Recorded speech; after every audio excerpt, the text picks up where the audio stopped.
je casse le cadre. Yo, c'est parti pour le top de l'année 2024. On va récapituler toutes les sorties musicales que j'ai trouvées intéressantes ou qui m'ont touché. Ça va pas être un mélange d'objectivité et de subjectivité. Je vais essayer de naviguer un peu constamment entre les deux et d'essayer de trancher la pomme en deux, même si cette expression n'existe sûrement pas. On va faire ça en 3 parties. D'abord, on va parler des singles qui sont sortis cette année, donc des morceaux qui étaient indépendants d'une sortie quelconque. Ensuite, on va parler des EP ou des mini-albums qui sont sortis cette année, donc en gros des projets qui commencent à être un peu plus conséquents et que j'ai trouvé intéressants, j'ai envie d'en parler, mais c'est pas non plus des grosses releases et des grandes pierres angulaires de l'histoire de la musique. Et dans un troisième temps, vous vous en doutez, on va parler des albums qui sont sortis cette année.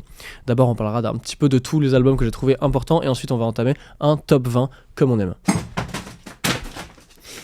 Voilà. Parfois quand l'amour meurt, il reste encore la tendresse, immortelle comme le 113, les repés médis, le cœur d'abord, la tête après. Allez, on commence sans plus tarder du coup avec la liste des singles que j'ai trouvé intéressants cette année, et j'ai envie de commencer en parlant de Chrono Music et d'une manière générale Légende Industrie, qui sont donc un collectif notamment centré autour de Chrono, Renard et Pandrez. Chrono étant un beatmaker, producteur musical que je suis depuis longtemps, parce qu'il s'était mis un peu à YouTube courant 2016 si je dis pas de bêtises, pour faire de la vulga musicale, et de ça de là, en faisant du shitpost par-ci, des feats avec Squeezie par-là, et bah il a vraiment percé, et il s'avère que au-delà d'être un producteur incroyable, le gars vraiment est un beatmaker et un producteur incroyable, je tiens à le souligner, et bah il nous a aussi prouvé qu'il pouvait rapper comme c'est pas possible de le faire. Il avait sorti l'an dernier un projet Free Chrono, un peu à la 50 Cent, qui était vraiment incroyable, et cette année, et bah du coup avec Légende Industrie et avec une émission qui s'appelle Banger qu'ils ont lancée, et bah ils invitent des gens, notamment des rappeurs connus, il y a eu Turi, MC Solar, Jean Jass, etc. Et ils prodent ensemble un morceau, et souvent Chrono pose aussi son petit couplet. Et j'avoue qu'il y a pas mal de singles qui sont sortis dans ce cadre-là, qui m'ont vraiment touché cette année. Je pense notamment à celui avec MC Solar et à celui avec Turi. Donc allez vous mettre ça sous la dent si jamais vous n'avez pas encore écouté, c'est vraiment quali.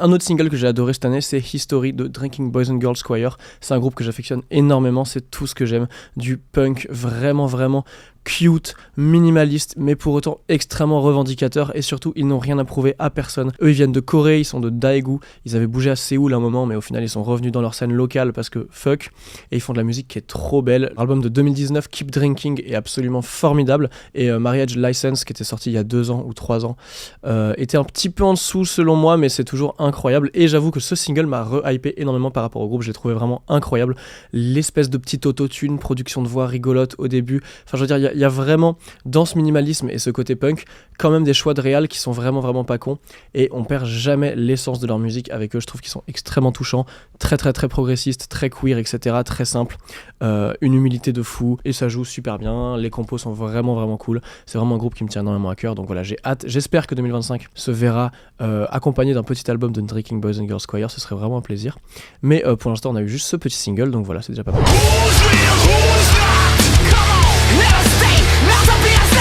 On enchaîne avec le feat entre Rise of the North Star et Hyro the Hero, qui m'a totalement détruit la gueule cette année. C'est un morceau qui s'appelle Underrated, et Rise of the North Star, c'est un des groupes de hardcore que j'affectionne le plus. C'est un groupe de hardcore parisien, c'est peut-être le groupe de hardcore français le plus connu si je dis pas de bêtises, qui base toute leur imagerie sur le Japon et notamment le shonen de manière générale.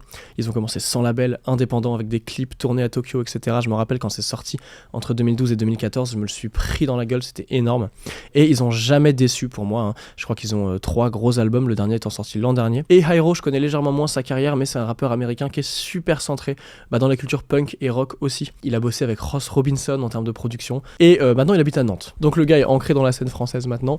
Le feat fonctionne de malade mental, le hook principal est dingo, le morceau est trop méchant, bref je les aime trop, et le morceau était clairement un highlight de l'année pour moi. Nouveau punk, elle monte ses cheese, elle veut des nouveaux trucs, elle veut un nouveau stunt. En parlant de rap et de hype, Laylo, c'est vraiment un gars que j'attends constamment, c'est vraiment un gars qui m'inspire un truc super positif.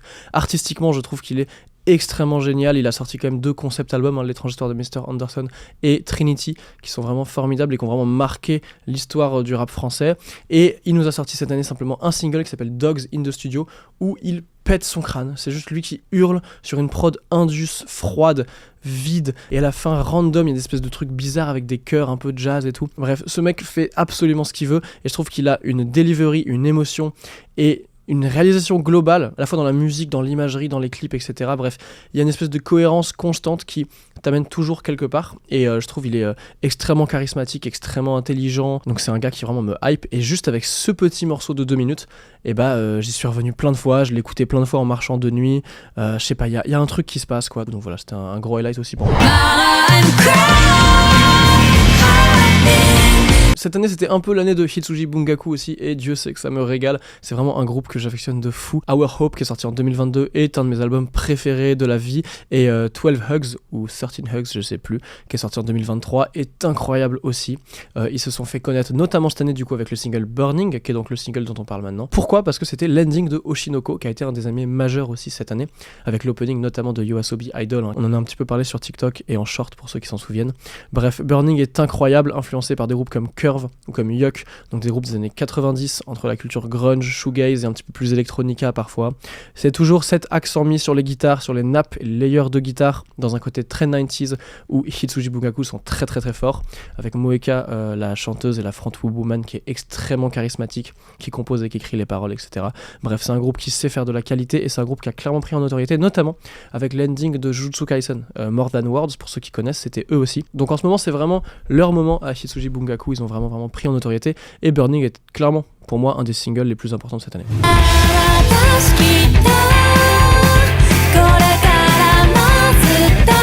Puisqu'on parle d'opening, il faut citer Trico, qui est mon groupe préféré. À chaque fois, je le redis, je m'en bats les couilles. Et qui, pour la première fois de leur vie en tant que groupe, après, laissez-moi calculer, 14 ans d'existence, je crois que c'est 2010, Trico, a fait un opening d'anime. Voilà, c'est une première, c'est pour l'anime Kimiwa Maid-sama. Le morceau, c'est Otozure. Et il est trop bien. Il est très doux, il est très soft, ça tape pas très fort, etc. Mais justement, ça fonctionne. Enfin, je veux dire, la réalisation globale de la track, et d'ailleurs avec ce clip très champêtre en plus, ça fonctionne de fou. La compo est toujours extrêmement forte. Ikkyu Nakajima est vraiment une personnalité super importante de l'histoire du rock, du mat rock et du J-rock évidemment. Elle a bossé avec plein de gens, elle a fait des feats avec Shina Ringo, elle est dans Genie High et elle est dans Trico depuis 2010. Et bref voilà, Trico c'est vraiment des légendes du mat rock japonais, sachant que le Japon c'est très important comme pays par rapport à la scène mat rock de manière générale. Donc voilà, presque 15 ans après ils sont encore dans le game, ils savent encore faire de la qualité et pour la première fois ils font un opening, donc pour moi c'était vraiment un highlight de l'année. Je les aime tous les quatre très très très très fort. Voilà, je les ai vus en octobre, j'étais refait. Une de mes plus belles journées de ma vie, c'était justement ce 7 octobre quand je les vois à une petite salle random. Bref, j'en ai parlé sur TikTok pour ceux qui veulent aller voir. Mais Trico, Otozure, un petit single de l'année 2024, très important.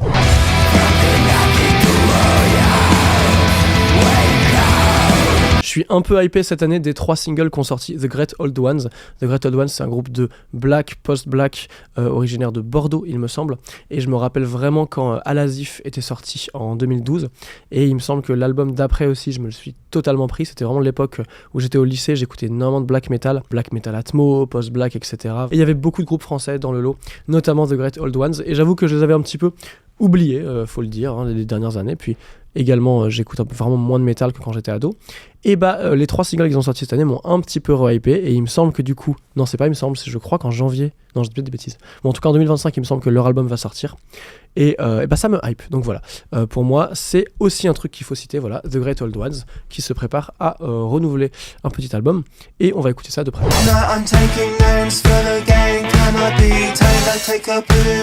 Et pour finir sur les singles de l'année, le dernier dont on va parler, c'est le dernier single de Bloc Party. Bloc Party qui est un des groupes les plus importants de l'histoire du rock pour moi, notamment en l'occurrence du revival post-punk qui a eu lieu à la fin des années 90. Eux, ils datent de 99. C'est anglais, ça transpire l'Angleterre, ça transpire la guitare jouée haute, sans beaucoup de distorsion, la batterie centrée sur Charlie kick snare avec une énergie débordante. Le batteur de Bloc Party est incroyable. Et donc leur album Silent Alarm qui était sorti en 2005 est clairement une pierre angulaire de ce style-là, post-punk, revival, post-punk, etc.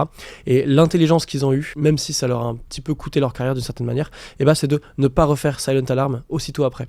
Ils sont partis dans des délires un peu plus expérimentaux, un peu plus électroniques, etc.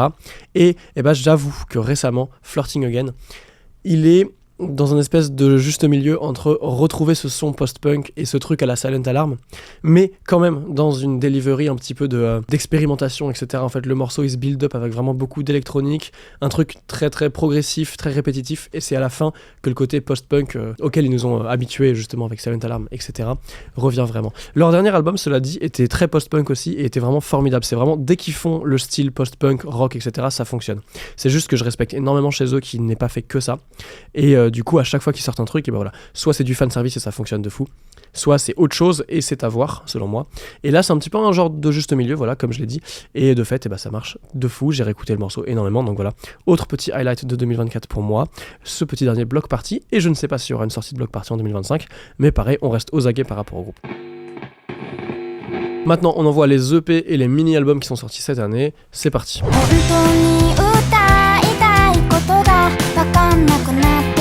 En termes d'EP et de mini-album, on va commencer avec Kanayori Masaru, qui est un de mes groupes préférés, genre un des groupes que je trouve les plus cute et les plus vraiment revigorants de l'histoire de la musique. C'est du coup un trio de meufs de Osaka, formé en 2014. Garage, guitare, basse, batterie, 11 branches, on joue, c'est parti pareil. Je les ai vus à Tokyo, c'était la branlée, c'était trop bien. Et donc cette année, ils nous ont sorti un EP qui, excusez-moi, je vais lire le nom, s'appelle Namiutsu Kokoro o Mochinagara. Voilà. Donc voilà, c'est pas un énorme projet, mais comme à chaque fois avec elles, ça ne manque jamais. Je trouve que chacun de leurs morceaux, il n'y a jamais un skip. En fait, elles réussissent toujours à avoir une top line qui va être trop touchante, trop bien écrite, trop mélodique, et dans une esthétique et un emballage qui est toujours super mignon et super uplifting. Je sais pas si vous voyez ce que je veux dire. Genre, ça donne toujours beaucoup d'énergie. Kanayori Masaru, je les aime de tout mon cœur. Donc voilà, pour moi, un mini-album / EP très important de l'année.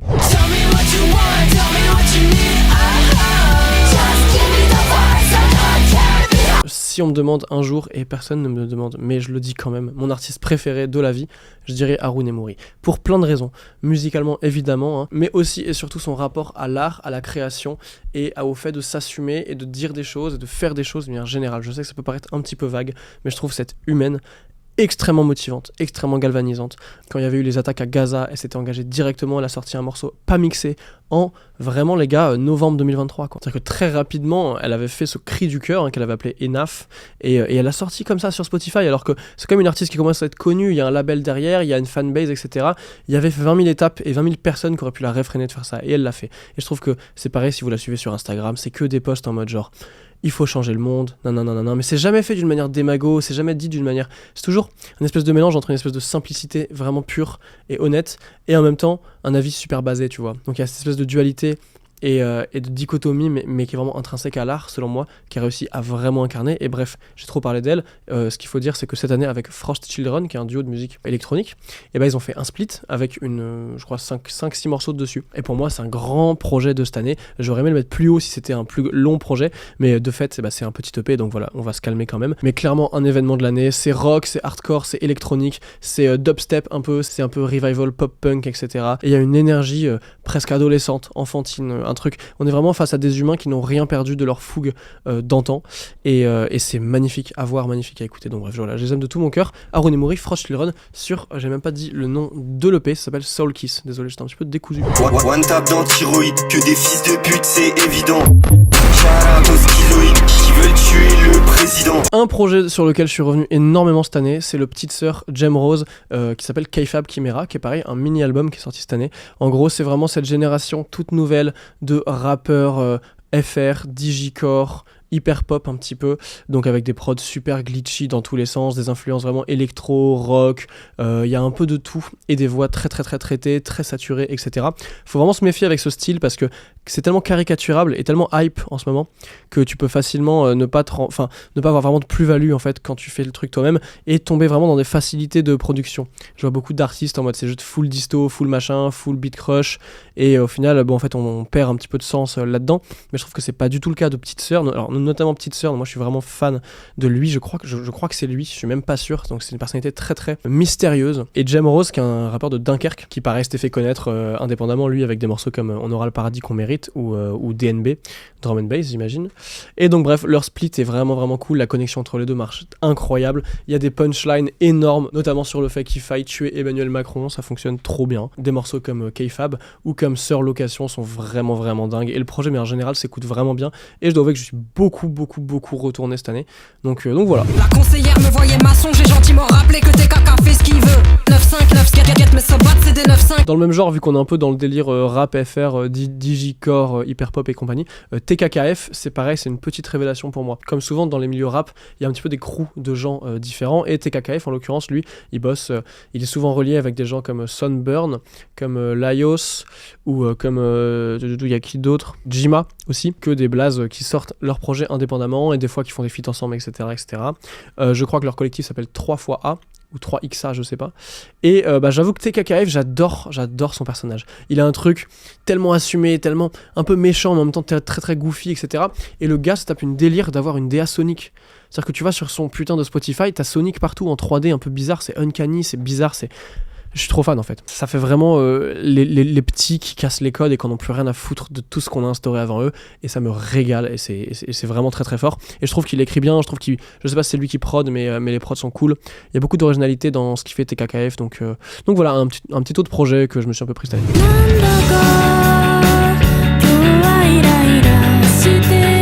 Une de mes révélations sinon de cette année, c'est le groupe Brandy Senki. Il faut savoir qu'ils ont même pas 1 heure de musique qui est disponible pour l'instant parce que c'est un groupe tout récent, hein, ils ont à peine 2 ans d'existence. Ils ont sorti 2 EP ou 3 EP et quelques petits singles.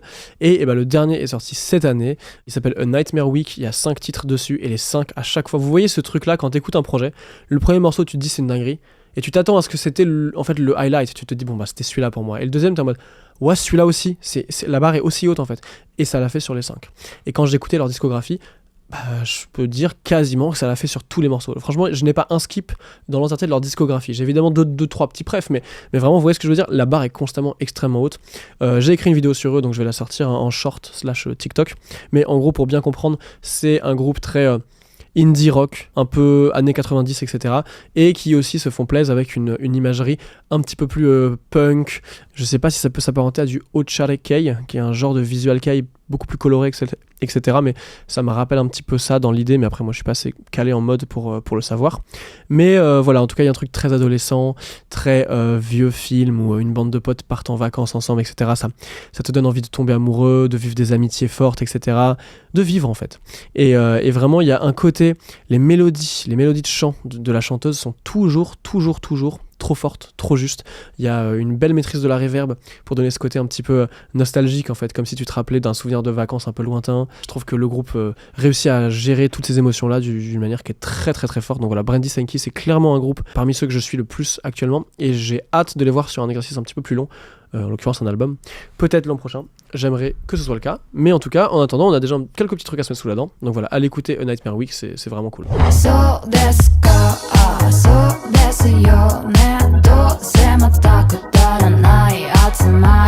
Dans le genre découverte et coup de cœur, vraiment Child Spot, ça a vraiment été ça ces dernières années. C'est un groupe de jeunes, en vrai, c'est des 2002 je crois, ils se sont tous rencontrés au lycée et le groupe s'est formé en 2019. Et en gros ils gravitent entre eux, donc c'est japonais, et ils gravitent entre du jazz, soul et des trucs très rock parfois. Et il s'avère que Portrait, leur album de l'an dernier, avait été mon top 2 album de l'année, juste avant This Is Why de Paramore, que j'ai quand même trouvé un peu plus important. Et tellement bien réalisé que ça pouvait pas rivaliser. Mais ouais, Child Spot, vraiment ils sont trop forts. Et il s'avère que là du coup ils ont sorti un EP, Echo Waves. Donc c'est pareil, hein, j'attends un projet un peu plus grand, j'attends un Portrait 2 pour voir un petit peu une réalisation un petit peu plus longue sur un temps un peu plus long. Mais Echo Waves m'a tellement transporté déjà. Et là c'est un petit peu moins rock que ce qu'ils ont fait avec Portrait, pour aller plus justement vers ce côté soul, jazz, pop, etc. La voix de Hyune s'y prête tellement bien. Elle a une voix très très soul, très enveloppante, et les gars jouent tu sens la culture jazz derrière, donc des petits accords un petit peu enrichis, un jeu de batterie un petit peu fin quand même, il y a des morceaux avec des accélérations, il y a des morceaux avec des trucs qui se passent, il y a des beats de batterie un peu cassés en mode un peu néo-soul, mais toujours avec une réalisation et un sens de la musicalité qui est extrêmement mature, notamment pour leurs âges. Donc ouais, c'est un des groupes les plus importants pour moi en vrai, et clairement un groupe qui pour l'instant pareil ne manque jamais sa cible, et vraiment très très très stylé. Donc voilà, Child Spot.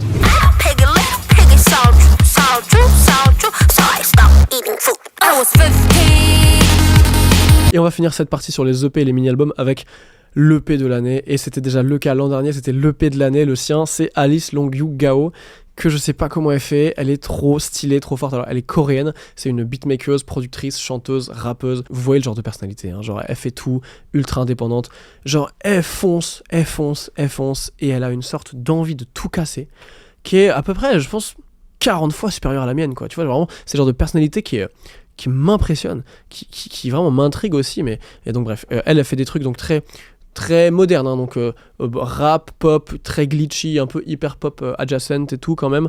Et les morceaux, tu sais jamais trop à quoi tu vas t'attendre, mais tu sais que ça va être touchant, mais surtout violent. Son EP de l'an dernier, il s'appelait Let's Hope Heteros Fail, Learn and Retire, espèce de, comme ça, d'hymne queer et qui se veut là pour tout casser, etc. Et il y a toujours énormément de beauté aussi et de subtilité et de finesse dans son art, etc. Et je pense notamment à des morceaux très très personnels, en l'occurrence du coup sur le dernier EP qui est sorti cette année, qui s'appelle, pardon, je ne l'ai pas dit, Assembling Symbols into My Own Poetry, je crois. Ouais, et ben un morceau comme Little Piggy par exemple qui est extrêmement touchant. Et énorme pensée aussi pour le deuxième morceau de l'album qui est en fait avec Danny Brown, avec un espèce de truc de sax, de prod, enfin c'est incroyable en fait le morceau. Je vous laisse vraiment écouter le projet. Elle est extrêmement créative, elle est vraiment dans la continuité d'une Lady Gaga, tu vois, dans un truc un peu revendicateur, progressiste, queer, etc. Désinvolte, sexy, provocateur aussi. Donc bref, voilà, elle est trop forte. À chaque fois qu'elle sort un truc, c'est une dinguerie. Donc voilà, et on a fini les EP de 2024. Je suis assez heureux. On va pouvoir passer aux albums.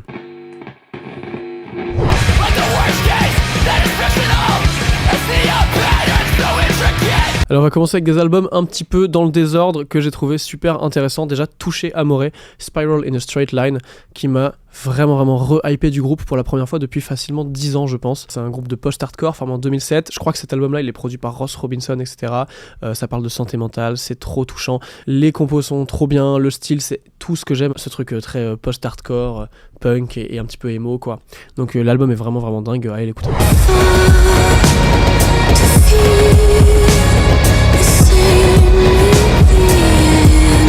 Énorme coup de cœur aussi sur le Chelsea Wolfe, She Reaches Out to machin là. J'ai trouvé vraiment ça incroyable. Alors je crois que je suis encore en parcours pour rentrer dans la musique un peu gothique de manière générale. Moi Chelsea Wolfe, pour vous dire, la rêve principale que j'ai c'est son feat avec Converge, le Blood Moon 1 qui est un album que je trouve incroyable. Mais j'aime beaucoup ce qu'elle fait. Je crois qu'il me faut encore un peu de temps pour rentrer parce que je crois que l'album est vraiment un highlight de l'année en termes de réal, en termes de propositions. C'est juste que c'est pas encore, j'ai pas encore tous les codes, mais j'ai déjà adoré l'album. Il y a 2-3 morceaux qui m'ont vraiment touché de fou. J'y suis revenu plusieurs fois, donc ouais, clairement un highlight de l'année.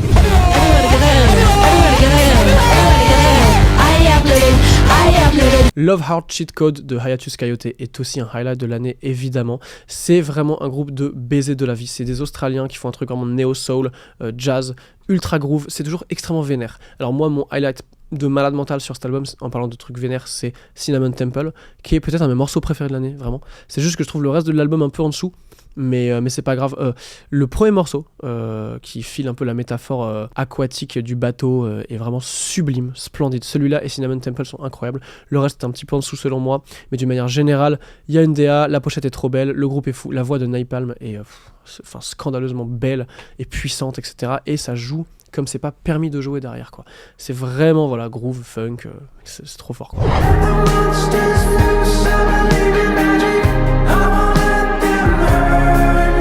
Ensuite, un groupe que je trouve underrated les gars, Owl Nation, qui nous sort The Phantom 5 cette année. Et je sais pas pourquoi, j'en entends pas assez parler de Owl Nation. Je trouve que la réal, la vision, alors c'est notamment le frontman qui gère un peu tout le groupe, Aaron Bruno, voilà.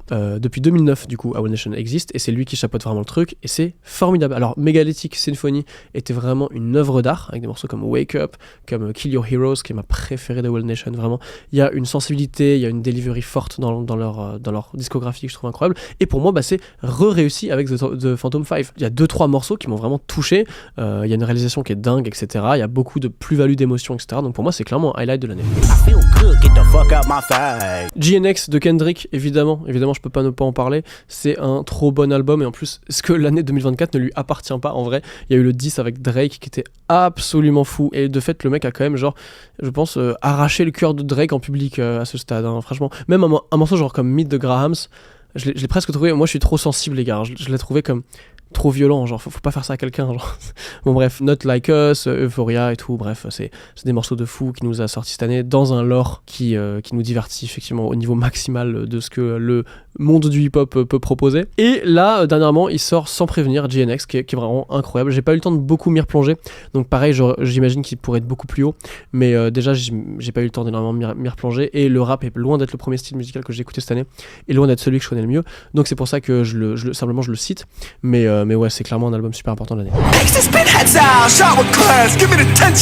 D'ailleurs, en parlant de rap, JPEG Mafia, il faut citer son dernier album, qui s'appelle I Lay Down My Life For You, qui est gigantesque. Je l'ai écouté plusieurs fois, c'est une dinguerie d'avoir ce niveau de vision musicale, mais en général. Donc JPEG Mafia, c'est un rappeur américain, ça fait un moment qu'il a vraiment percé, il avait déjà produit et placé des sons et des prods pour Kanye, et cet album-là, je trouve, a vraiment envoyer le step qui lui manquait. C'est trop fort, c'est du rap expérimental, avant-gardiste, il y a des touches de rock, de métal, il gueule. Dès que Sin Miedo était sorti, j'avais été extrêmement hypé, je crois que c'était en mai, et l'album est vraiment à cette image-là, avec une variété d'émotions assez dingue, et toujours un truc super vénère. Alors faut être dans le mood pour l'écouter, mais c'est trop bien. Donc ouais, clairement un album qui m'a matrixé la gueule, pareil. En termes de vraiment réel, pure proposition et vision artistique globale, c'est un des meilleurs albums de l'année, je pense, ouais, clairement. Ensuite, Hit Me Hard and Soft de Billie Eilish, évidemment c'est un highlight de l'année, l'album est trop bien réalisé, etc. On en a parlé ici de Billie Eilish. Non, je crois qu'en short YouTube il est pas passé à cause des droits d'auteur, donc il est juste sur TikTok, my bad. Donc bref, Billie Eilish c'est un peu son année aussi, hein, avec Hit Me Hard and Soft, avec son passage au Tiny Desk, etc. Trop fort, toujours des morceaux incroyables. Il y a quelques morceaux que j'ai trouvé vraiment formidables, genre Chihiro qui s'est instantanément inscrit comme un de mes morceaux préférés de Billie Eilish. Toujours un bijou de réalisation, un bijou de subtilité, c'est incroyable.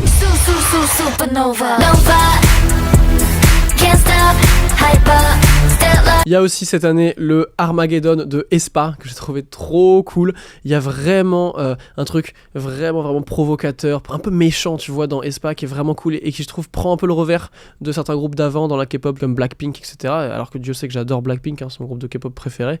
Mais là, tu sens qu'avec aespa, on arrive avec une proposition qui est plus méchante, qui est plus dans l'air du temps aussi, donc voilà, plus provocatrice, etc. Et ce que je dis là, ça suit en termes de prod et en termes de réalisation musicale, parce qu'il y a beaucoup de sons très industriels, très froids, très tranchants dans les prods, dans les drums, dans les synthés, dans les fréquences, etc. Et il y a des hooks de malade mental. Donc déjà Supernova et un putain de bop, enfin c'est vraiment incroyable Supernova, et d'autres morceaux sont vraiment formidables dans l'album, il s'écoute très bien. Donc voilà, clairement un beau highlight de l'année aussi pour moi, ce Armageddon de aespa.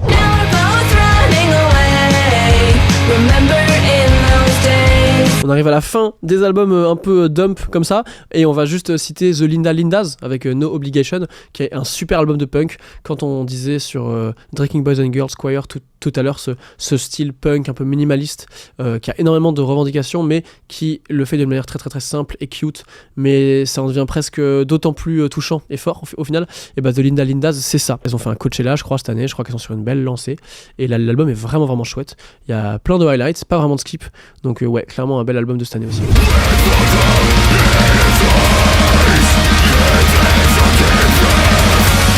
Et on va finir sur un album de post-black qui est d'un groupe qui s'appelle Gaïrea, que j'ai découvert cette année et qui m'a énormément plu. L'album s'appelle Coma, la pochette est magnifique, les morceaux sont magnifiques, la réalisation est magnifique, la prod est magnifique, le mix est génial. Ça m'a ramené dans des mix un peu plus underground, un peu plus anciens, moins de prod. Je pense notamment au son de la grosse caisse qui est vraiment lointain, mais de fait quand tu fais un tapis de grosse caisse rapide, c'est pas censé sonner ultra fort, parce que plus tu joues vite, moins tu joues fort. Donc typiquement ce genre de petits détails là que j'ai adoré retrouver, et qui dans un style vraiment post-black metal est cohérent par rapport à l'émotion que tu veux transmettre.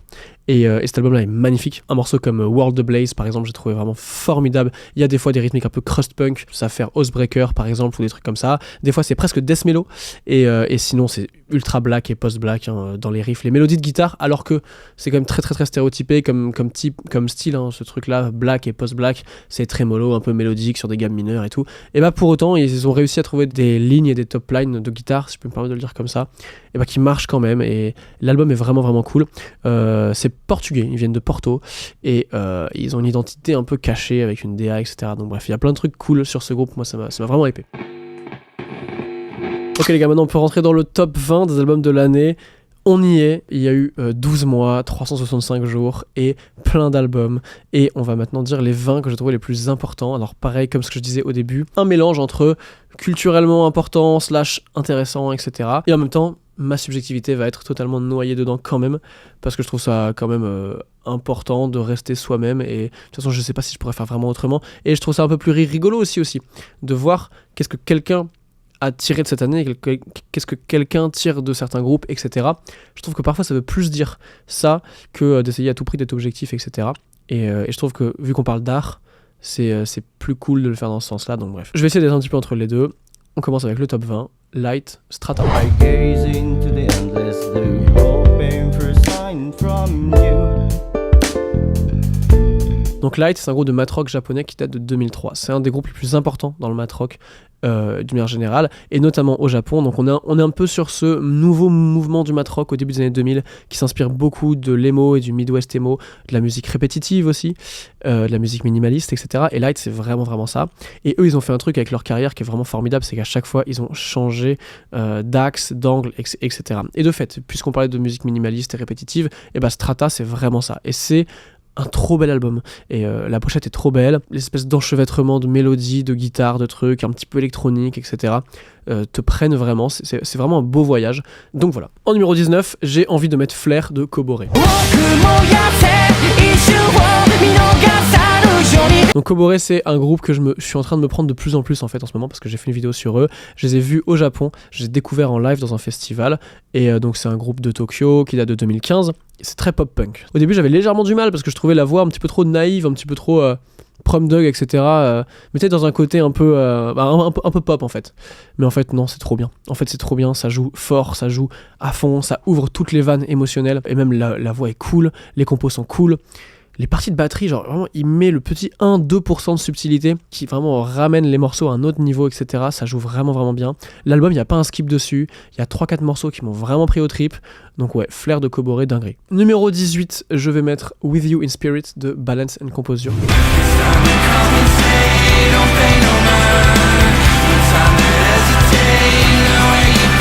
Balance and Composure, c'est un de mes groupes préférés de la vie. En fait, The Things We Think We're Missing, leur album de 2013, si je dis pas de bêtises, est un de mes albums préférés de la vie. Un album que je considère comme étant vraiment moi en musique, sincèrement. C'est peut-être légèrement moins le cas depuis ces dernières années, parce que comme tout le monde, je grandis, mais ça n'arrêtera jamais de l'être en grande partie. Et Separation, qui est sorti en 2011, est une masterpiece aussi. Je trouve qu'ils sont extrêmement uniques, Balance and Composure, parce qu'ils sont dans la culture emo, presque post-hardcore, mais toujours d'une manière presque shoegaze, 90s, etc. Genre ça. En fait, ils réfrènent toujours leur émotion, ils réfrènent toujours leur delivery. C'est presque vraiment dépressif en fait. Mais c'est pas non plus de la musique de dépressif, quoique. Mais t'as une énergie très forte qui bouillonne, mais c'est toujours joué d'une manière un peu sans effort, etc. Et ça fonctionne de fou. Et je ne connais aucun groupe qui sonne vraiment comme eux. Et pour tout vous dire, en fait, ils s'étaient séparés, donc j'étais un peu triste, en 2019, je crois. Et ils ont annoncé leur reformation il y a un an, notamment par cet album, qui du coup est sorti. Et de fait, c'est vraiment chouette. Je suis moins hypé. De fait, il est niveau 19, Pokémon. Il est à la 18e place, pardon. Je suis moins épais que Separation, que The Things We Think We're Missing, évidemment. Mais quand même, c'est eux, c'est bien. Je les retrouve, donc c'est bien pour moi, voilà. En numéro 17, je vais mettre l'album Be Good de Missy Key. Can I see your sad face? Can we do a slow dance? Je ne sais pas si je prononce ça bien, mais Missy Key, ou Missy Key, on va dire Missy Key peut-être. C'est une chanteuse de Taïwan qui a été une révélation récemment pour moi. Du coup, je l'ai découvert avec un feat qu'elle a fait avec Light, donc le groupe qui était au top 20 du coup. Ils avaient fait un split ensemble avec un producteur aussi, bref, c'est un album de fou. Et c'est une chanteuse que je trouve a une voix qui m'enveloppe à un niveau. Donc c'est folk, pop, jazz, folk jazz en vrai. Et c'est trop beau. Sa voix vraiment, je crois qu'il n'y a pas une voix qui m'enveloppe plus que sa musique, quoi. Et l'album, j'ai pas eu le temps d'énormément rentrer dedans, j'ai pas eu le temps énormément d'être pris, j'ai même préféré des choses qu'elle a faites avant, mais je crois que c'est juste que j'ai pas bien pris le temps d'y aller plus, c'est pour ça qu'il est entre guillemets bas, mais c'est clairement une artiste majeure que je suis en ce moment, donc clairement allez écouter Missy Key, et voilà, c'est très bien. En numéro 16, il faut que je mette From Zero de Linkin Park.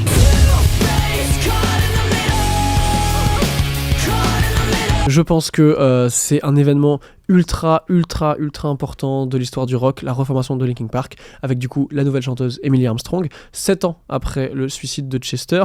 Donc voilà, c'était un sujet extrêmement complexe, c'est un sujet qui a fait débat, etc. Mais je trouve que la reformation est réussie. J'ai fait des vidéos pour parler de l'album, etc. Je trouve qu'il est court, je trouve qu'il est pas incroyable, mais je trouve qu'il est très bien. Je trouve que ça fonctionne très bien ce qu'ils ont fait.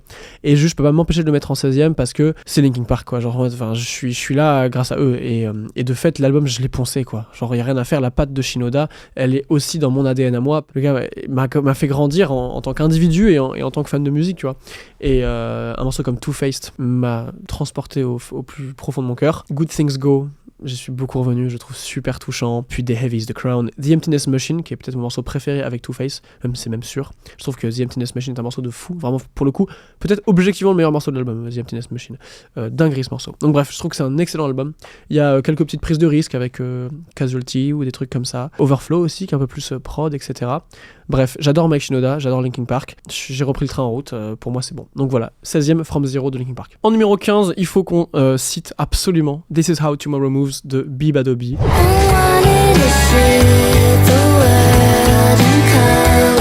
Donc Beabadobe, elle est dans le game depuis 2017 je crois, hein, donc elle est très très jeune, je crois que c'est une 2002, et là son album là vraiment, ce n'est pas possible de faire ça. Je trouve que ce qui est trop fort avec elle en fait, c'est qu'elle est à la fois dans une culture de musique très acoustique et très organique, très songwriting, très folk et tout, et en même temps elle a aussi une espèce d'aura de pop star quoi. Il y a un côté très pop dans la prod et dans la réal aussi, mais sans jamais perdre toutes les nuances acoustiques, etc., des cultures qu'on a citées précédemment.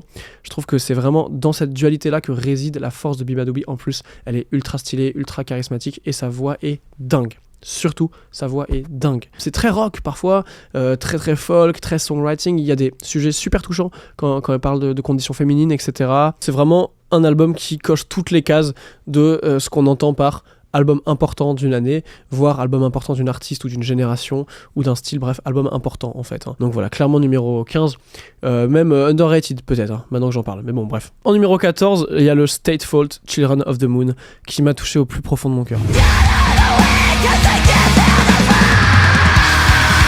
C'est en gros un groupe de post-hardcore, emo, originaire de 2010. Non, originaire d'Australie en 2010. Excusez-moi, je commence à... On est le 1er janvier, wesh. Hein. Et je cite souvent Oathbreaker hein, comme ref un peu pour ce truc crust punk avec des influences un peu black. Et je retrouve ça chez eux de fou, notamment par rapport au grain du cri qu'il a, le chanteur, qui est genre le genre de cri qui moi me transperce en fait. Les compos sont incroyables, les mélodies sont incroyables, les refrains sont incroyables. Pablo Santo, bref, il y a que des morceaux de fou, avec 3-4 highlights vraiment super poignants. Ça joue trop bien, mais t'entends en même temps la drum, t'entends les nuances de jeu de tout le monde, etc. Pour moi, c'est un grand album de l'année. Donc voilà, Children of the Moon de State Fault. Numéro 13, Toei, Now I See the Light.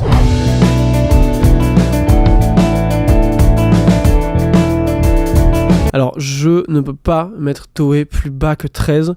Et pourtant, l'album, je l'ai trouvé vraiment en dessous de ce qu'ils ont fait avant, mais je me demande si c'est pas moi qui suis pas encore assez rentré dedans, je sais pas encore. J'ai pas encore assez de recul pour me positionner sur est-ce que l'album est factuellement en dessous de ce qu'ils ont fait avant ou pas. Mais en même temps, la barre est tellement haute de ce qu'ils ont fait avant. Donc en gros, Toei, c'est un groupe de mat rock, jazz rock, originaire de Tokyo, je crois, en 2000. Et ils ont pondu des trucs, les gars. Genre en 2005, The Book About My Idle Plot, and Vague Anxiety. Incroyable. Leur album For Long Tomorrow est un chef-d'œuvre aussi. Hear You aussi est un chef-d'œuvre.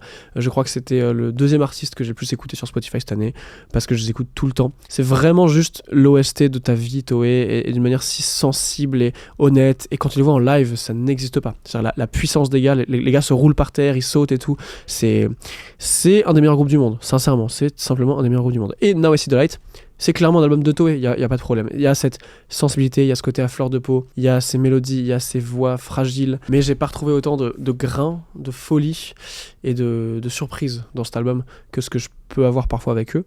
Il manque presque un côté impro. Je sais pas si vous voyez ce que je veux dire, bref. Mais de fait, ça reste un des plus bels albums de l'année.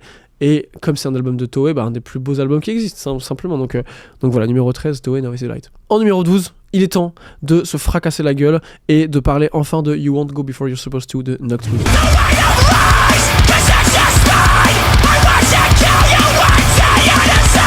Nocturne, c'est un groupe de hardcore américain qui fait que progresser en termes de notoriété et c'est tellement mérité. Leur premier album il sort en 2016, Love Tracks, avec un morceau comme Counting Worms qui les a vraiment fait péter, avec un hook et un breakdown qui simplement est meilleur que la plupart des hooks et des breakdowns qui puissent exister dans ce style. Et avec You Won't Go Before You're Supposed To, il y a un niveau mis dans le mix, dans la réal, dans la prod qui est dingo. Et il y a toujours ces genres de petits moments où putain ok, le hook est juste trop fort. Je pense notamment au Suffocate avec Poppy. Il y a aussi quelques petites influences post-black, presque black atmo, avec des petits passages en blast beat, avec des trucs de guitare harmonisés, etc. Et surtout une violence sous-jacente, et pas du tout sous-jacente d'ailleurs, une violence tout court, constante, qui est incroyable. Et bizarrement, c'est pas si dur à écouter que ça. Il y a tellement de grains et de violence dans la prod, mais en même temps, c'est limpide, c'est clair. Bref, sa voix est incroyable, sa voix est reconnaissable, etc. Ils sont passés du coup avec Poppy au Jimmy Kimmel Live pour faire Suffocate devant des millions d'Américains qui n'avaient rien demandé. C'est un des meilleurs moments de l'année. Bref, clairement un album qui mérite sa place, pas loin du podium, si ce n'est sur le podium, hein, je pourrais comprendre aussi. Donc voilà pour ce petit album en numéro 12. Numéro 11, je vais parler de Make It Fit de Karate.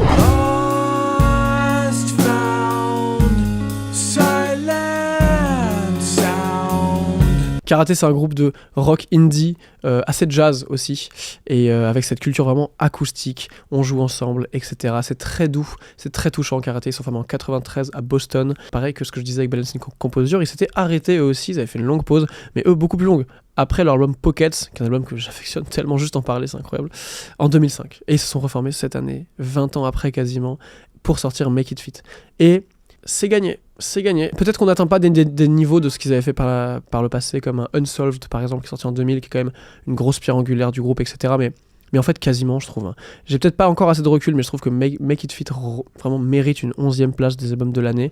Et c'est un album sur lequel je suis énormément revenu.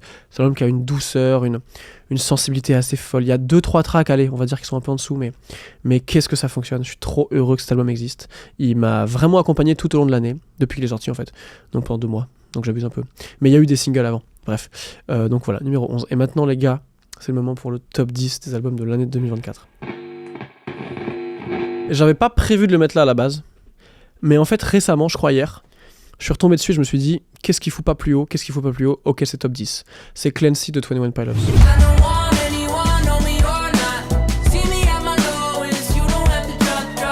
21 Pilots, ils sont formés en 2009, c'est un duo entre Taylor et Josh. Leur musique, globalement, ça va de la pop au rap, au rock, très alternatif, quoi. C'est très santé mentale, très musique de classe moyenne, musique de petits blancs, vous voyez un peu la vibe. Très humble quand même, très très touchant. Moi, je les aime énormément. Je trouve qu'en termes de réalisation, ils sont très très très forts. Vaisselle est un album incroyable, ultra touchant, etc. À l'époque, ils ont commencé à péter vraiment avec des morceaux comme Car Radio, etc., qui ont vraiment montré leur côté émo, leur côté sensible, mais d'une manière très unique. Moi, mon morceau préféré d'eux, c'est peut-être encore Ode to Sleep, même à ce jour. Ils ont un rapport à la folie, changement d'harmonie, changement de machin, et ils sautent partout, etc. En live, c'est une dinguerie, etc. Bref, c'est un grand groupe, 21 Pilots. Mon album préféré d'eux, et je trouve leur meilleur, c'est Trench, qui sort en 2018. Après Trench, ils ont sorti Skelt and Icy, que je trouvais bien en dessous. Et Clancy, cette année, est un retour à Trench. Et d'ailleurs, il le brand comme ça. L'album commence avec Welcome Back to Trench.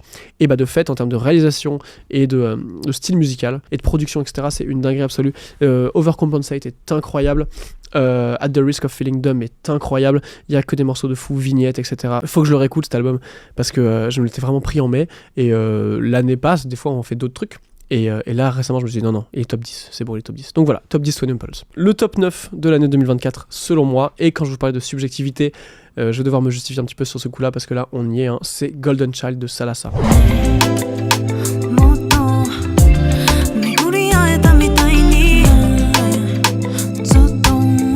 Pourquoi je parle de justification et de subjectivité ? Parce qu'objectivement, je pense pas que ce soit le 9e album le plus important de l'année. Vous comprenez un petit peu ce que je veux dire par subjectivité maintenant. Mais personnellement, c'est clairement des albums qui m'a le plus accompagné cette année. Y a aucun doute à ça. Je trouve que la réal et les morceaux sont dingues. Y a pas un skip. C'est en gros une chanteuse, donc japonaise, blues soul. C'est très funky. La batterie, les gars, elle est crispy. Tu l'as vraiment au creux de l'oreille. C'est très close. C'est très dry. Il y a un truc, voilà, très presque trip-hop des fois. Sa voix est incroyable. Elle a un sens de la mélodie qui tombe parfois sur des notes qui te laissent un peu en suspens, en limbo comme ça. Les morceaux sont fous. Bref, c'est un album que j'ai écouté et réécouté cette année et dont je me lasserai sûrement jamais. Je trouve qu'il est super subtil, super doux, et donc voilà, Golden Child de Salasa. En numéro 8, je vais mettre Nobody Loves You More de Kim Deal.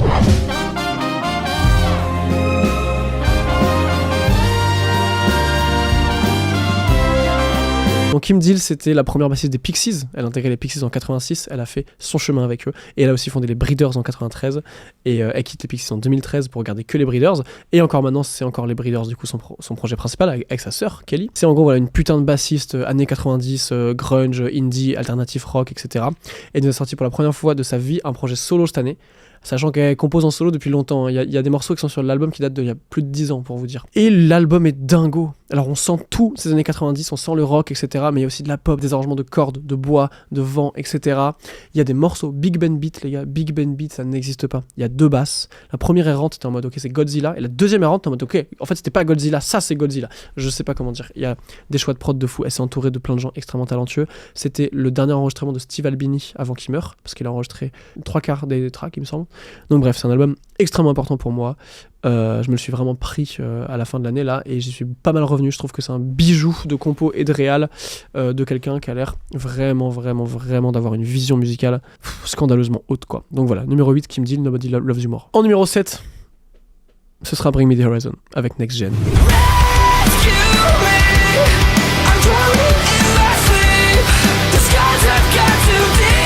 Donc depuis 2004 où Bring Me The Horizon est formé à Sheffield en faisant un gros truc d'adolescent, deathcore avec des coupes emo, etc., la grande époque. À aujourd'hui, il s'est passé plein de trucs. Il s'est passé plein de trucs, notamment leur virement un peu plus metalcore, puis leur énorme virement pop metal avec l'arrivée de Jordan Fish, l'album Sempiternal, qui est une pièce maîtresse de l'histoire du rock, mais en général, je pèse mes mots, Sempiternal, il y a un avant et un après dans le rock, point barre, si ce n'est dans la musique. Séparation avec Jordan Fish récemment, on bosse plutôt avec Zach Servini par rapport au dernier, etc. Et c'était un projet, j'aimerais pouvoir le mettre plus haut, cet album, j'aimerais. De fait, il est extrêmement réussi, mais tu sens que ça a été dur à accoucher. Il y avait du coup Posthuman qui est sorti en 2020 pendant le Covid qui était réussi.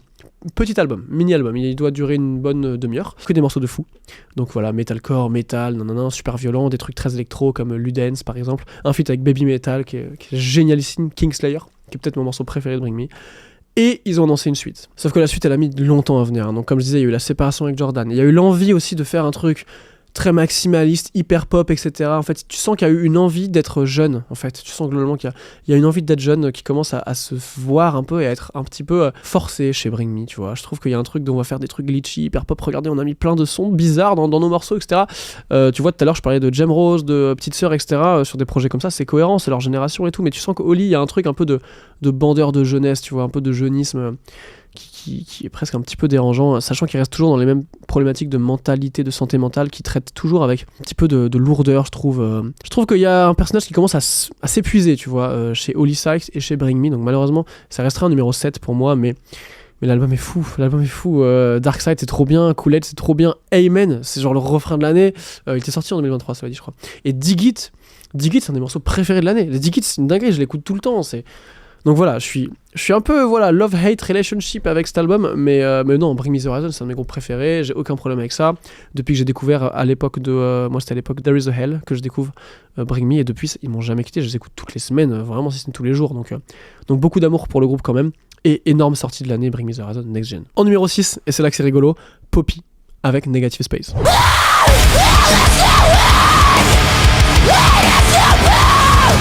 Pourquoi je dis c'est rigolo ? Parce que c'est Jordan Fish à la prod sur le Poppy. Donc voilà, il s'était séparé avec Bring Me et il va faire ses petits trucs dans son coin. Et entre autres, il a bossé avec Poppy. Et de fait, là, l'album est trop bien. Je le mets devant le Bring Me un peu pour taquiner. Mais je me demande si... Ouais, je crois que c'est sincère. Hein. Je crois que j'adore cet album. J'aime un peu plus. Il est plus carré. Il va moins dans tous les sens. Il essaie pas d'être hyper pop et compagnie. Il est vraiment pop metal, metalcore moderne, etc. De toute façon, c'était l'année de Poppy. Hein. Elle avait fait un feat avec Bad Omens, c'était monstrueux. Puis il y a eu le feat avec Noctloose dont on a parlé. Et maintenant ça, Negative Space qui est absolument formidable. Vital, c'est un morceau que j'adore. The Center's Falling Out, c'est une dinguerie. They Roll Around Us, laisse tomber. Il y a des morceaux de fou. Crystallized, Je suis The Weeknd, point barre, voilà. Bref, l'album est trop beau. Belle réal, Poppy est trop forte. En vrai, Poppy, je suis en train de bosser sur une vidéo sur elle là qui va sortir bientôt. Elle a une connaissance de la musique, mais en général, qui est absolument dingue. Elle écoute du noise japonais et des trucs de grosse pop, des fois c'est... En fait, ça m'étonne pas que chaque album soit différent, mais à chaque fois il y a un truc à se mettre sous la dent, à chaque fois il y a quelque chose qui est créé. Bref, c'est une grande artiste, Poppy, et qui s'est bien entourée, en l'occurrence de Jordan ici. Et voilà, il n'y a pas un skip sur l'album, c'est un grand album de 2024. Voilà. Les gars, numéro 5, avant que je n'ai plus de voix, ça commence à se resserrer. En numéro 5, j'ai mis Charm de Clairo. Most of these days I get too intimate. Why would I let you? Clairo, elle a 26 ans, on a le même âge, et elle fait de la musique, elle poste de la musique sur internet depuis qu'elle a 13 ans. Et c'est une artiste absolument formidable. Et je dois avouer que je me suis totalement pris cet album-là qu'elle a réalisé avec Leon Mitchells, qui est un musicien extrêmement talentueux de funk, hip-hop, jazz, groove, et ce qu'ils nous ont pondu, c'est un des plus beaux bijoux de réalisation de 2024. C'est lofi, c'est baroque pop, c'est à fleur de peau, c'est un album de soleil, c'est une caresse constante pendant 45 minutes. C'est un album de folie, il n'y a pas un skip, des morceaux comme Juna, c'est fou. C'est un album, en plus je me suis pris l'été, je vous invite à l'écouter l'été. C'est un rayon de soleil sur ta peau cet album, mais le niveau de réalisation vraiment est dingue, et j'avoue que je suis beaucoup retourné, et j'ai pas envie de le mettre en dessous, cet album, j'ai pas envie de 5. Pour moi, il mérite clairement un numéro 5 de l'année, donc voilà, Charm de Clairo. En numéro 4, ce sera Carnival de Sheena Ringo.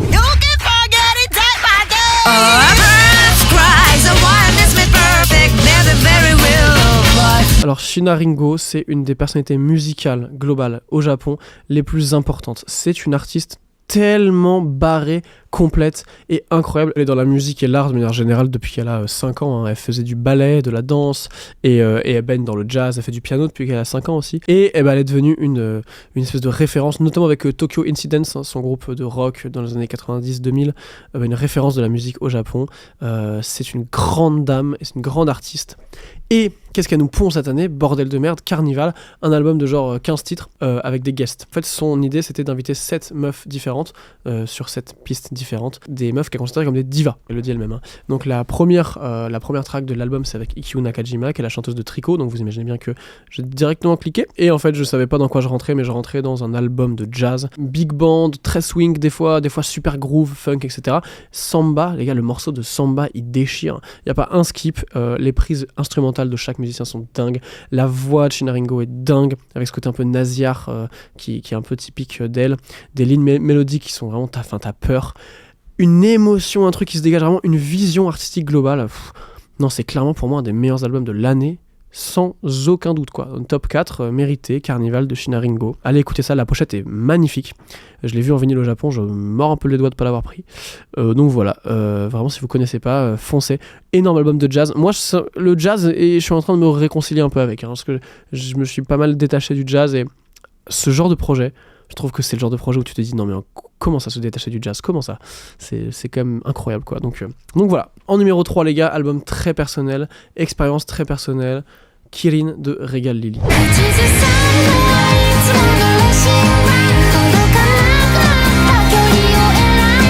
Regal Lily, c'est un groupe de J-pop, J-rock formé en 2014, et elles ont ce son, comme beaucoup d'artistes dont on a parlé ce soir, alors je dis ce soir parce que c'est le soir, très 90s, très grunge, très couche de guitare, encore une fois presque shoegaze, etc. Je sais que c'est un style qui peut être un petit peu tendancieux, mais vous voyez un petit peu ce que je veux dire, avec la voix de la chanteuse qui est très très atypique, très très cute, et je trouve que leur style il fonctionne de malade mental, et je les ai découverts avec cet album, Kirin.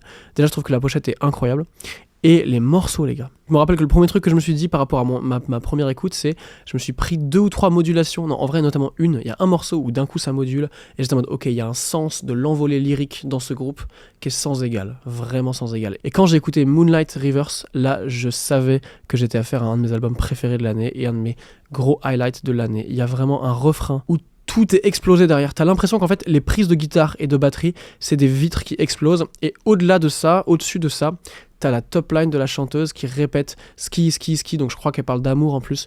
Et je me rappelle de devenir un peu fou en écoutant ce truc. J'avais envie... C'est con à dire, j'avais envie de vivre, j'avais envie de tomber amoureux, j'avais l'impression que je vivais des trucs de ouf alors que j'étais juste en train de marcher dans la rue. Et donc cet album a réussi à me transporter à un niveau céleste. Enfin franchement les gars, énorme découverte ce groupe Regal Lily. J'ai écouté les albums d'avant, c'est extrêmement qualitatif aussi. À titre personnel, un grand top 3 de l'année, sans hésiter. Numéro 2, les gars, ça devient très intéressant ce qui se passe. Si vous me suivez un peu, TikTok et compagnie, et même YouTube en fait, hein, j'en ai parlé, vous savez ce qui arrive. Peut-être vous pensez que j'avais mis en numéro 1, vous allez voir pourquoi c'est pas numéro 1, numéro 2 c'est Zanmu de Ado. Sayonara, sayonara, sayonara, Donc cette année, moi, ça signe vraiment l'année où je me prends ado, vraiment. Elle a pété en 2020 avec Usewa, c'était la veille de ses 18 ans, hein, donc on est encore sur une jeune chanteuse, clairement. Et elle s'est instantanément, et d'autant plus par la suite, hein, mais fait reconnaître comme une vraie grande chanteuse au Japon et partout dans le monde avec une voix extrêmement puissante. Elle peut crier, elle peut aller partout en termes de tessiture, etc. Elle a une vraie personnalité qui se fait entendre. Puis c'est aussi indétachable évidemment du fait qu'elle monte pas son visage. Elle vient de la culture Nico Nico, Vocaloid, etc. Donc avec des avatars, etc. Et elle a continué cette DA-là, malgré le fait qu'elle soit devenue extrêmement mainstream. Et quand je dis extrêmement mainstream, c'est genre elle remplit des stades à la suite. Hein, vraiment. Elle est à la Yokohama Arena, ça doit faire genre 45 000 places, 2 soirs d'affilée à Tokyo encore en octobre là. Elle passe à Paris bientôt, etc. À Bercy je crois, bref. Une énorme chanteuse. Et l'album, j'en ai fait une vidéo si jamais ça vous intéresse de pourquoi est-ce que je me suis autant pris cet album. Mais pour faire court, c'est la réunion entre des cultures différentes et des générations différentes qui m'a vraiment transcendé. On a parlé de Shina Ringo, elle est sur le disque, elle a composé des morceaux avec Ado. Il y a aussi Tak Matsumoto, il y a aussi des compositeurs Vocaloid qu'on adore, genre Maritou, etc. Et puis Ado est trop forte. Il y a une pluralité d'émotions qu'elle développe, un morceau comme Value, un morceau comme Zero à la fin. C'est clairement un de mes albums préférés de l'année. C'est un de ceux dans lequel je suis le plus revenu, notamment été-automne là. Et je trouve que ça mérite une grosse deuxième place. Alors, encore une fois, c'est ma subjectivité qui parle, parce que c'est un style qui me parle, mais je trouve que c'est tellement une revanche par rapport... Vous allez voir que le top 2 et le top 1, c'est ça aussi, c'est des revanches par rapport à des sous-cultures, quoi. On est sur un truc de les gens de Nico Nico, les gens de Vocaloid, des covers sur Internet. Les gens de Internet, bien en général, ça peut être des gens qui se font harceler, des gens qui sont ostracisés, marginalisés, etc. Et d'ailleurs, souvent, les gens qui vont se réfugier sur Internet, c'est parce qu'ils sont déjà ostracisés ailleurs, dans la vraie vie. Et c'était le cas de Ado, elle était harcelée, etc. C'est pour ça qu'elle montre pas son visage, etc. Bref, vous voyez un petit peu tout ce que j'essaie de développer là. Et qu'est-ce qui se passe ? Elle pète tout, elle devient mainstream, etc. Quelle revanche de fou. Quelle revanche sur plein de sous-cultures, les cultures Vocaloid, qui étaient peut-être un petit peu moquées à l'époque. Je pense qu'encore aujourd'hui, beaucoup de gens pensent que c'est pas vraiment de la musique ou pas de la musique qui a autant de prestige que un truc de soul ou un truc de jazz ou même un truc de métal, etc. Alors que les producteurs Vocaloid sont des brutes absolues. Les mecs maîtrisent le jazz, la pop, la funk, le rock, etc. Et donc, Ado, à travers Zanmu, est vraiment pour moi une espèce de pilier, de tronc central qui fédère ça. Et je trouve que c'est vraiment un événement vraiment... de fait, hein, le deuxième événement le plus marquant de l'année, pour moi en tout cas. Mais je trouve que c'est pas con que je l'assume à ce stade et que je le mette en top 2, parce que déjà c'est mes goûts, et aussi parce que je trouve qu'il y a quand même beaucoup de fond derrière. Voilà pourquoi Zanmu de Ado est top 2. Le numéro 1, mesdames, messieurs, de ce top de 2024, je pense que vous en doutez, c'est Brat de Charli XCX.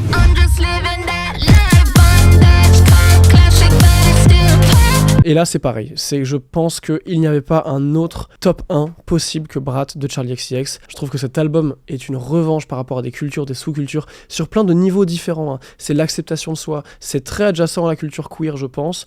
Je suis mal placé pour en parler, mais j'ai cru quand même voir pas mal de parallèles avec ça.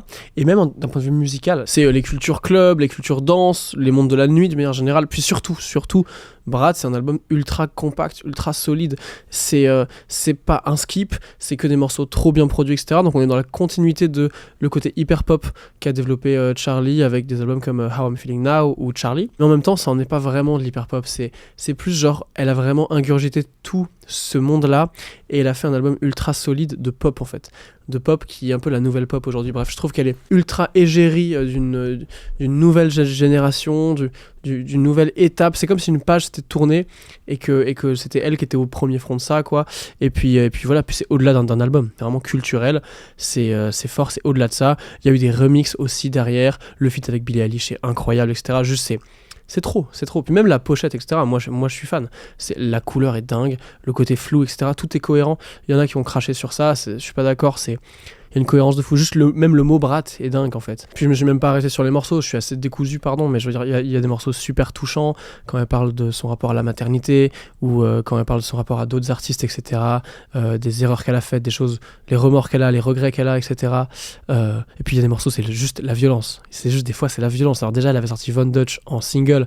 Il est formidable. Ce morceau est un délire. D'ailleurs, le clip un peu plan séquence en mode Mission Impossible, je sais pas quoi, où elle est trop stylée, machin. Elle est ultra provocatrice. En fait, elle est ultra provocatrice. Elle est ultra sexy, etc. Et en même temps, elle a l'air super gentille, etc. Très humble.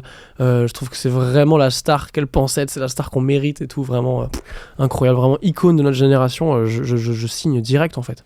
Et surtout, c'est violent comme album. L'album est violent. Moi, je suis trop heureux de voir un album qui pète autant dans le mainstream et qui a autant de violence en lui, quoi. Je veux dire, 360, 365, Club Classics, les gars. Club Classics. Wesh, c'est fou, c'est juste fou. C'est trop bien que ça existe, c'est pas en fait. Autant d'un point de vue musical que culturel, que sociologique, que tout ce que vous voulez. C'est un événement ultra marquant pour moi de l'histoire de la pop, et c'est clairement pour moi l'événement numéro 1 de l'histoire de 2024 musicalement. Voilà pour ce top des albums, des EP, des singles et des sorties de manière générale pour 2024. J'attends les vôtres dans les commentaires, je vous en supplie, j'ai trop hâte, ça va être trop bien, on va débattre, etc. Puis j'ai envie de mettre un petit peu en commun avec vos goûts, etc. Donc évidemment, moi, ma subjectivité et mes goûts rentrent là-dedans. Vous avez vu qu'il y a beaucoup de Japon, qu'il y a beaucoup de J-rock, qu'il y a beaucoup de trucs comme ça. Puis je reste quand même un peu plus rock, puis même cette affinité par rapport à des styles un peu post-hardcore, screamo, etc. Je pense qu'il se ressent un petit peu. Mais c'est ça que je trouve ça cool. C'est que on essaie d'avoir une vision globale de qu'est-ce qui a été important culturellement cette année, et en même temps, la musique, c'est quand même intrinsèquement giga personnel, donc gardons cette infusion de personnel là dedans. Je trouve que c'est clairement beau, et c'est ça qui est beau à voir, et j'aimerais le voir dans vos tops, dans ce que vous avez tiré de cette année 2024 musicalement. Je trouve qu'encore une fois c'était une année de fou, et voilà, bref, j'ai hâte de savoir ce que vous en avez pensé. N'hésitez pas à vous abonner sur YouTube, allez me suivre sur TikTok, il se passe plein de trucs en ce moment. Je sors une vidéo sur un groupe japonais tous les jours en janvier. C'est beaucoup de boulot, je sais pas pourquoi j'ai fait ça. On s'amuse bien, on fait plein de contenu, je suis assez hypé, je suis assez déter en ce moment, donc voilà, n'hésitez pas à rester dans le coin et prenez grand soin de vous. Déjà, bon 2025 à vous, bon début d'année, bonne fin d'hiver, tout ça, j'espère que vous avez passé des bonnes fêtes, etc. Et voilà, dans le chill, on reste en contact et on s'envoie de la musique. Des gros bisous, ciao.